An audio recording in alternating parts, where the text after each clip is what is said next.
سلام بچه ها، امیدوارم که حالتون خوب باشه. تو این دوره زمانه‌ای که ما داریم زندگی میکنیم الان کاری درآمدش بیشتره که وقت کمتری صرف انجامش بشه. این قضیه توی همه چی تاثیر گذاشته و الان همه دنبال چیزی هستن که تو کمترین زمان انجام بشه.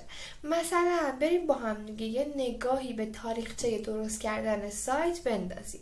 این بار که سایت به وجود اومدش تایم زیادی و برای درست کردنش میذاشتن که حدودا چندین ماه طول میکشید.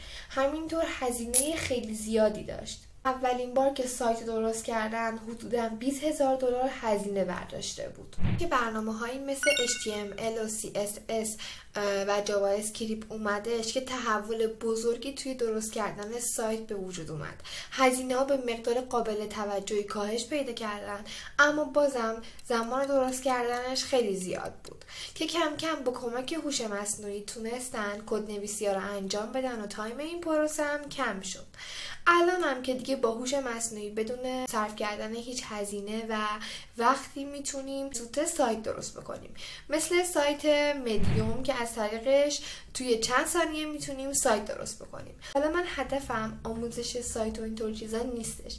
من به صورت کلی خواستم بهتون بگم که کاری درست هستش که وقت کمتری صرف انجامش بشه. امروز قراره به کمک هوش مصنوعی تولید محتوا بکنیم که کمترین زمان ممکن رو از ما بگیره. از چیزی که انتخاب میکنیم مطمئن باشیم. اول ما باید موضوعی که انتخاب میکنیم مطمئن بشیم که بروز هست و وایرال.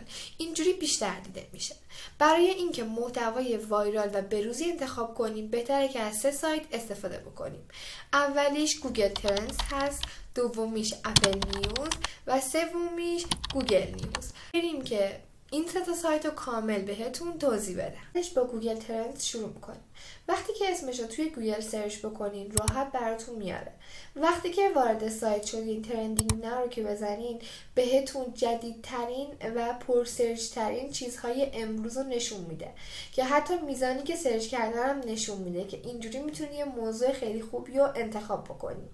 یا اینکه میتونید روزهای قبلی هم ببینین که چیا از همه بیشتر سرچ شده. کردین چیزایی که امروز ترند هست به موضوعتون ربطی ندارن، میتونین یه جوری اون رو به موضوعتون ربط بدین. اینجوری باعث میشه که بیشتر دیده بشه. در مورد اپل نیوز زیاد توضیح نمیدم به خاطر اینکه فقط 1 ماه به صورت رایگان میتونیم استفاده کنیم و بقیهش پولیه، پس فعلا به درد ما نمیخوره. میریم سراغ گوگل نیوز. گوگل نیوز هم خیلی خفن هستش. وقتی که وارد سایتش میشین چند تا آپشن خیلی خفن داره. اول از همه میتونین لوکیشن بزنین، چیزهایی که توی کشور یا شهری که داریم زندگی میکنیم ترند هست رو میتونیم ببینیم، یا از طریق موضوع ها ببینیم کدوم ترند تره. مثلا اینجا من روی تکنولوژی زدم.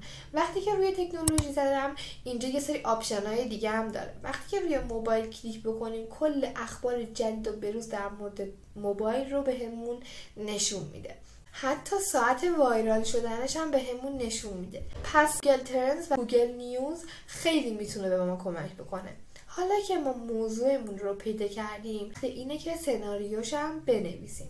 سناریو رو قرار نیست خودمون بنویسیم، قراره که هوش مصنوعی برامون بنویسه. اینجا هم برای نوشتن سناریو ما چند تا آپشن داریم. اولی انیورد هست که خیلی خفنه. بریم تا بهتون کامل انیورد رو توضیح بدم. وقتی که وارد انیورد میشیم برای استفاده از اون باید ایمیلمون رو وارد بکنیم. بعد از همون موضوع رو میخواد. موضوع رو مینویسیم. چند تا از همون کلمات کلیدی میخواد که توی متن استفاده بکنه. برای نوشتن کلمات کلیدی میتونیم از گوگل ترندز استفاده بکنیم. وقتی که روی یه موضوعی میریم خودش کلمات کلیدی رو برامون مینویسه. میتونیم اونا رو برداریم کپی کنیم و اینجا پیست بکنیم و برامون شروع میکنه متن نوشتن. متنش خیلی کامل و خوب هستش. حتی اگر احساس کنیم که کم هستش میتونیم ازش بخوایم که به نوشتن ادامه بده. ابزار بعدی که میتونیم ازش استفاده بکنیم AI Write هست که دقیقا مثل انیورد هست، اما یه قابلیت خفنی که داره وقتی یه موضوع بهش میدیم خیلی کامل برامون مینویسه. پایینش هم برامون مینویسه که از چه منابعی استفاده کرده، که ما برای اینکه مطمئن بشیم همه چی اوکی هستش میتونیم نگاهی به منابع هم بندازیم. حالا دیگه محتوای ما آماده هست و مطمئن هستیم که بهترین محتوا رو داریم.